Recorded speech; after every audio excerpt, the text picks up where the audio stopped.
Hi guys, welcome back to my mini blog. వీళ్ళు ఏం తీసుకొని వస్తున్నారు, అసలు ఎందుకు అలా నడుచుకుంటూ వస్తున్నారు అనుకుంటున్నారా? సో అవైతే బ్యాంగిల్స్. మేము ఎందుకు ఇన్ని బ్యాంగిల్స్ తీసుకున్నాం, అసలు వీళ్ళందరూ ఎవరు, వీళ్ళంతా ఎక్కడికి వెళ్తున్నారు అనేసి అనుకుంటున్నారా? సో మేమైతే బ్యాంగిల్స్ అన్నీ తీసుకొని అయితే మా మామ వాళ్ళ ఇంటికి వెళ్తున్నాం. సో మేమైతే గాజులు వేసుకుంటున్నాం. వదిన మదనల గాజులే అనుకుంటే మీరైతే పప్పులో కాలేసినట్టే. ఓన్లీ వదిన మదనల గాజులే కాదండి, ఇంకా చాలా ఉన్నాయి. సో అవేంటి అనేది అయితే మీకు లాంగ్ వీడియోలో అయితే నేనైతే చెప్తాను. లాంగ్ వీడియో రావడానికి కొంచెం టైం పడుతుంది.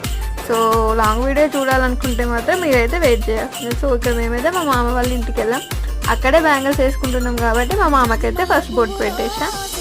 సో ఇవన్నీ అయితే మేము తీసుకొచ్చిన బ్యాంగిల్స్ వేసుకోవడం కోసం అని చెప్పేసి అయితే మేమందరం కూర్చొని ఉన్నాం. సో వీళ్ళు ఎవరు ఏమవుతారు అనేది మీకేమైనా ఐడియా వస్తే గెస్ చేసి కామెంట్ బాక్స్లో అయితే కామెంట్ చేయండి. సబ్స్క్రైబ్ చేసుకోవడం అయితే మర్చిపోకండి.